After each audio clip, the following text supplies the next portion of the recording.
Hi అండి. అందరూ ఎలా ఉన్నారు? ఈరోజు మార్నింగ్ నుంచి ఈవినింగ్ వరకు నేను చేసే ప్రతి ఒక్క చిన్న పనిని క్లిప్‌లాగా తీస్తే 20 క్లిప్స్ అయ్యాయన్నమాట. సో, మార్నింగ్ లేవంగానే ఫ్రెష్ అయిపోయాను. ఫ్రెష్ అయ్యి పూరీలు చేసుకున్నాననమాట. పూరీల్లోకి ఆలుగడ్డ మరియు హ్మ్, కాబూలి చనా అంటారు కదా! గోరా చనా అంటారు కదా! ఆ కర్రీ చేశాననమాట. పూరీలైతే చాలా బాగా పర్ఫెక్ట్‌గా పొంగిపోయాయి. ఈరోజు సాటర్డే. మా హస్బెండ్‌కి అండ్ మా పాపకి ఇద్దరికీ హాలిడే అనమాట. కాకపోతే ఈరోజు మా పాపకి మొన్న డిసెంబర్‌లో వచ్చిన వర్షాల వల్ల క్లాసెస్ మిస్ అవ్వకుండా అడ్జస్ట్ చేయడానికి ఈరోజు క్లాస్ పెట్టారు. అయినా కానీ ఇంట్లో ఉంటారు కదా అని చెప్పేసి 10:00కే కదా స్కూల్‌కి వెళ్ళేదని చెప్పేసి నేనైతే పూరీలు చేసేసాననమాట. అందరం కూర్చొని తినేసాము. అయిపోయాక హాల్‌లో చూసారా చిందరబందరగుంది. బొంతలు అవన్నీ తీసేసాననమాట. నా బ్రేక్‌ఫాస్ట్ అవ్వంగానే నేను వేసుకోవాల్సిన టాబ్లెట్స్ వేసుకున్నాను. అండ్ ఆ ప్రాసెస్ అంతా అయిపోయాక మా పాపనైతే స్కూల్‌లో డ్రాప్ చేసేసి అయితే వచ్చేసాను. తనని రెడీ చేసి డ్రాప్ చేసి వచ్చాక ఇంకా కుకింగ్‌కి అయితే వచ్చేసాను. మా వారికి ఆఫీస్ ఉంటే ఫస్ట్ నేను చేసేది కుకింగ్, తర్వాత మిగతా పనులనమాట. ఇక్కడైతే నేను ఆనియన్స్ అవన్నీ కట్ చేసుకున్నాను. వెళ్ళి వెజిటేబుల్స్ తెచ్చుకున్నామనమాట. మాకు అదృష్టం బాగుండి తోటకూర దొరికింది. నాకు తోటకూర అంటే ఫ్రై అంటే ఇష్టము. పప్పులో అలా కాదు కానీ ఫ్రై అంటే చాలా ఇష్టం అనమాట. సో, తోటకూర తెచ్చుకొని మంచిగా కట్ చేసుకొని ఆనియన్స్ కూడా కట్ చేసుకున్నాను. తర్వాత ఫస్ట్ అయితే ఎగ్స్‌ని అలా ఆయిల్‌లో వేసి చక్కగా అలా ఫ్రై చేసేసుకున్నాను.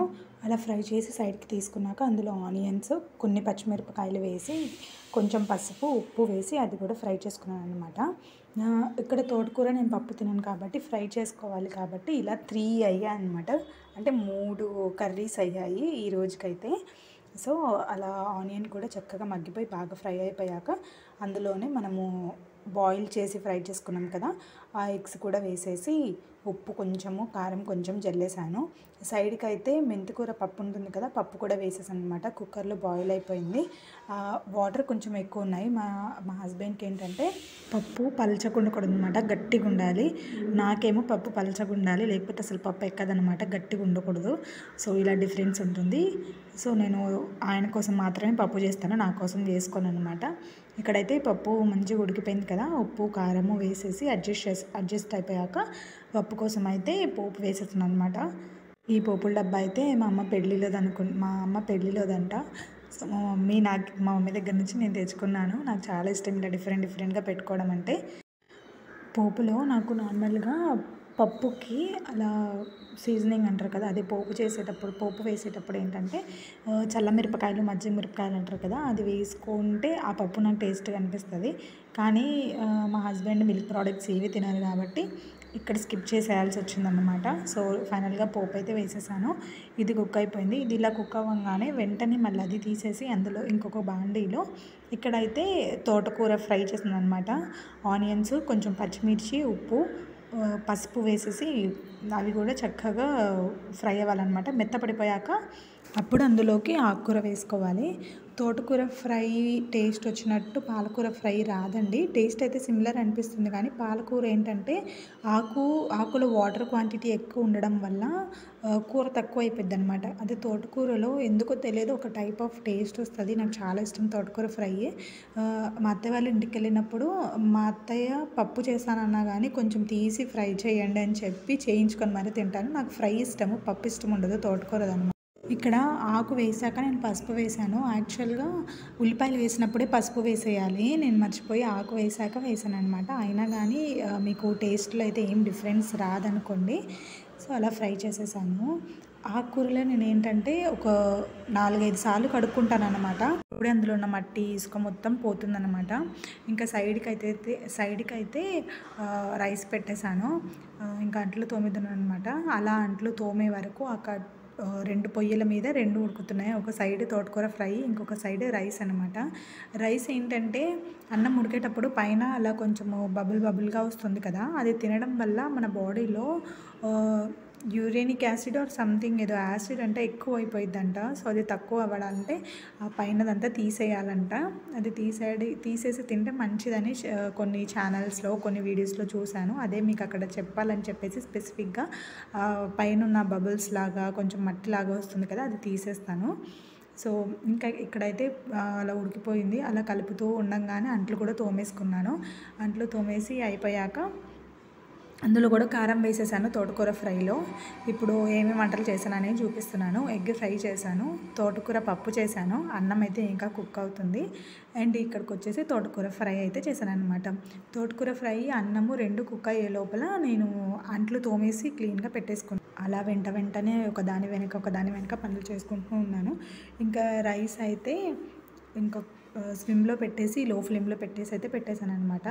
ఇక్కడైతే నేను నైట్ నానబెట్టుకున్నాను మినప్పప్పు, రైస్ అండ్ మెంతులు వేసి దోశల కోసం అని చెప్పేసి నానబెట్టుకున్నాను. అది మార్నింగ్ వేసుకుంటున్నాను. మార్నింగ్ పిండి వేసి నైట్ వరకు బయటనే పెట్టేస్తాను అనమాట. దానిపైన ఏదైనా పెద్ద గిన్నె ఏదైనా ఉంటే ఉల్టా బోర్లించి పెడతాను. సో హీట్కి చక్కగా పొంగుతుంది అనమాట. పిండి బాగా పులుస్తుంది. మనం నార్మల్గా ఈవినింగ్ వేసి మార్నింగ్ వరకు బయట పెట్టి ఎలా పులుస్తుందో ఇలా అయినా కానీ పులుస్తుంది అనమాట. సో ఆ పిండి కూడా అయిపోయింది.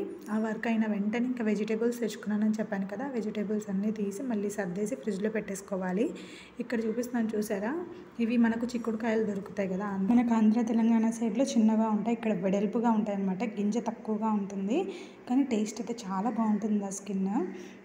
ఇక్కడ వెజిటేబుల్స్ అన్నీ అలా సెట్ చేసుకున్నాను. కవర్స్ అలా ఓపెన్గా పెట్టుకుంటాను అనమాట. ఫ్రిడ్జ్లో ఉండే ఆ కూల్ ఎయిర్ అంతా లోపలికి పోయి వాటర్ కూడా ఎవాపరేట్ ఏమైనా ఉంటే అందులో నుంచి బయటకు వెళ్ళిపోతుందని చెప్పేసి ఎప్పుడు నేను వెజిటేబుల్స్ అలా కవర్స్ ఓపెనే పెట్టుకుంటాను. ఈ కాలీఫ్లవర్ మాత్రం లోపల ఎందుకు పెట్టుకోవాలంటే అందులో కొన్ని పురుగులు ఉంటాయి కదా, అవంతా క్లీన్ చేసి అప్పుడు లోపల పెట్టుకుంటాను.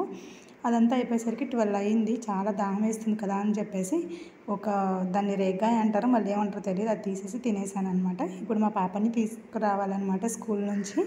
సో ఎండ్ ఉంది కాబట్టి తన క్యాప్ తీసుకొని ఇలా బురకా వేసేసుకొని రెడీ అయిపోయి వెళ్తున్నాను. మా పాపని తీసుకొచ్చి ఇంకా అన్నం తినేయాలని. ఈరోజు వర్క్ అయితే కొంచెము కర్రీస్ అవి ఎక్కువ ఉన్నాయి కాబట్టి కొంచెం వర్క్ అయితే ఎక్కువనే ఉందన్నమాట. అది కాకుండా నాకు రైట్ హ్యాండ్ బాగా పెయిన్ వస్తుంది.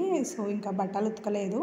సో ఇక్కడైతే ఇంకా ఈవినింగ్ 4 అయింది. 4 అయ్యేసరికి ఏమైనా తిందామని చెప్పేసి బయటికి తీసుకెళ్ళానంటే మా వారు దగ్గరలో తిరిగితే ఒక చోట పానీపూరి బండి ఒక చోట కనిపించింది. చాలానే ఉంటాయి కానీ ఇక్కడైతే నాకు కొంచెం ఓకే పర్లేదు టేస్ట్ చేయొచ్చు అనిపించింది అనమాట. అందులో ఏమేమి ఉంటాయో రకాలు అని చెప్పేసి చూస్తున్నాను. చెన్నైలో ఇలా డిఫరెంట్ టైప్స్ ఉంటాయని చెప్పేసి మెన్యూ కార్డ్ అయితే చూస్తున్నాను. ఇంట్లో మనము యూట్యూబ్లో సెర్చ్ చేసి ట్రై చేయొచ్చు కదా రెసిపీ నేమ్స్ అని చెప్పేసి తీసుకున్నాను. ఇక్కడైతే మష్రూమ్ నూడిల్స్ అయితే ఆర్డర్ చేసాము ట్రై చేద్దామని చెప్పేసి. మష్రూమ్ వరకు ఓకే కానీ నూడిల్స్ అయితే సాసెస్ ఏమి లేవన్నమాట, సప్పగా ఉన్నాయి. ఇంకా తినేసి ఇంటికి రాగానే 5:30 అయ్యింది. 5 o'clock లోపల నేను కిటికీలన్నీ క్లోజ్ చేసేస్తాను, లేకపోతే దోమలు పెడితే ఎక్కువ అనమాట. దోమలన్నీ లోపలికి వచ్చేస్తాయి. ఇక్కడ ఇంకా దోమలు లోపలికి వస్తాయని చెప్పేసి మొత్తము విండోస్ అన్నీ క్లోజ్ చేసేసి ఇంకా నిన్న బట్టలు ఉన్నాయి కదా అవన్నీ తీసి ఫోల్డ్ చేసేసి అయితే పెట్టానమాట. కాస్త ఒక 10 minutes అలా ప్రశాంతంగా కూర్చున్నాను. ఇంట్లో పని అంతా అయిపోయింది కదా అని చెప్పేసి ఇంకా అలా బట్టలన్నీ ఫోల్డ్ చేసేసాను. మా పాపవి, నావి, మా హస్బెండ్వి అలా డిఫరెంట్ డివైడ్ చేసేసి పెట్టేస్తాను అనమాట, ఎవరి బట్టలు వాళ్ళకి. ఇక్కడైతే ఇంకా పని ఏం లేదు కదా, కర్రీస్ అన్నీ ఉన్నాయని చెప్పేసి రైస్ కొంచెం పెట్టేశాను అనమాట. రైస్ పెట్టేసి ఒకళ్ళు వెనకాల ఒకళ్ళు అందరూ స్నానం చేసేసామన్నమాట. ఇంకా వర్క్ అయిపోగానే వాటర్ బాటిల్స్ కూడా ఫిల్ చేసేసాను. చూసారా పిండి చక్కగా ఉబ్బింది, పులిసిపోయింది అనమాట పిండి బాగా. ఇంకా వాటర్ బాటిల్స్ అన్నీ ఫిల్ చేసేసాక అందరం స్నానాలు చేసేసాం కదా, ఇంకా కూర్చొని అందరం అన్నం తినేసాము. అన్నం తినేసి హ్యాపీగా పడుకున్నాము. మేము మార్నింగ్ లేవడం కూడా 4:30 ఆ టైంకి లేస్తాను. పడుకోవడం కూడా నేను 8 లోపల ఇంకా బొంతలేసేసి పడుకుంటాను అనమాట. సో పడుకునే ముందు ఇంకా అన్నం తినేసేసి ఉన్న అంట్లన్నీ తోమేసుకుంటాను అనమాట. నైటే తోమేసుకుంటాను. మార్నింగ్ ఇంకా చికాకుగా లేకుండా మైండ్ అంతా రిఫ్రెష్గా ఉంటుంది. ఇలాంటి మరిన్ని వీడియోస్ కోసం